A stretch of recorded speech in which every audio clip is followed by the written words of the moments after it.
So we have a lunar eclipse coming. Is Yes, it we any do. different than a solar eclipse? It is actually, eclipses always occur in pairs. There's always a full moon, which is the lunar eclipse, which is Monday. And then there's the solar eclipse, which is the new moon, 2 weeks later. There are always two in a month, and then they're always 6 months apart. So the eclipse that we have on Monday at the full moon is on the Aquarius-Leo axis. It's the same axis that was activated back in February on the 9th or 10th. So in order to gauge what this means to you, you want to look at the stuff you were doing the first 2 weeks in February, because this eclipse will help bring to fruition the things that you started then. Okay. And it's more on an emotional level rather than on a tangible level. That has a lot more to do with the solar eclipse. But the new moon, the full moon is, how do I feel about this? And so depending on where it is, depends the area of your life that you're going to be having intense feelings about. So for Leo's, the sign that we are in, this is in their sign. It's in their sign. The sun is in Cancer, is in a Leo, but the moon is in Aquarius. So for Leos, it's all about your public image, how the world perceives you. It's the way that you project that ego out into the world. And it's projects that you began in February that you can see them coming to fruition and beginning to gel. Because normally it takes 18 months for the whole eclipse cycle to play out. Mm-hmm. And the first time it's like, okay, here's a circumstance. The second time is, okay, let's add to that circumstance. The third time is, okay, time to act on it. And the fourth time is, you acted, the universe is going to make you act. So for you, it's about new starts for you personally and professionally. Gotcha. For Virgos, it's time just to take a step back and take a deep breath. And because this eclipse for them is in their 12th house of their own undoing and their 6th house of work. So they have to be really careful not to pile too much work onto them. That they're trying to increase what it is that they've done. They've been doing that for a year. And now they just don't want to bite off more than they can chew. And there's some sort of health issue that they just need to suck it up and deal with it. It's not that bad. For Libras, this is a great eclipse for them because it's on the 5th house of creativity, love, children, sports, amusements, pleasures, and the 11th house of hopes, wishes, goals, and objectives. So I think for Libras, Jupiter is in their sign. It's their best new start in 12 years. And it's time for, what I think this means is for Libras to tap their male friends and colleagues and say, hey, give me a hand with getting what I want, which they'd be more than willing to do. For Scorpios, this is a very dangerous full moon for them. The sun is in their 10th house of career and public standing. The moon is in their 4th house of home. And they have to be really careful that they don't put their professional aspirations above their home life, because it's really going to suffer. They've been doing that since February.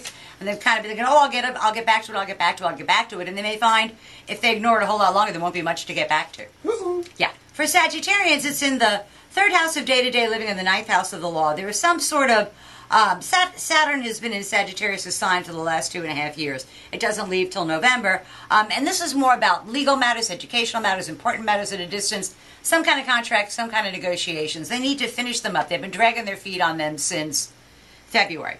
For Capricorns, it is in their 8th house of other people's money and their 2nd house of earned income. And it's a dual thing going on. Capricorns are trying to find a way to maximize their existing resource without really hunting down new ones, although this full moon is going to bring them the opportunity to make more money. So it's sort of, it will achieve their objective. They weren't looking for a new job, but it's likely to fall their way. For Aquarians, this is all about the Aquarian. Not so much their partners. It's about getting the Aquarian what the Aquarian wants, what the Aquarian needs, having the Aquarian be able to kind of issue ultimatums to the people around them.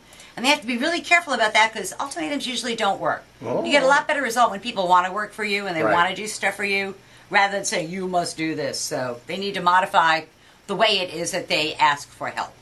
For Pisces, it is in their 6th house of work and 12th house of their own undoing, and they have to just do their job. They shouldn't worry about what other people are doing. They shouldn't worry about what their friends are doing. They should just say to the bosses or the powers that be, what do you want me to do? What's in my job description? Leave me alone and let me do it. Get her done. That's what they need. Yeah, it's a get her done thing. For Aries, it's a ton of fun. This is their favorite time of year to play and to party. It's the 5th house of amusements, pleasures, sports, children, anything fun. Blast from your romantic past, come calling if you're single. If you're not, if you're attached, then you find a way to restore the love in your life. And it's a very creative and fertile time for Aries, too, in every sense of the word.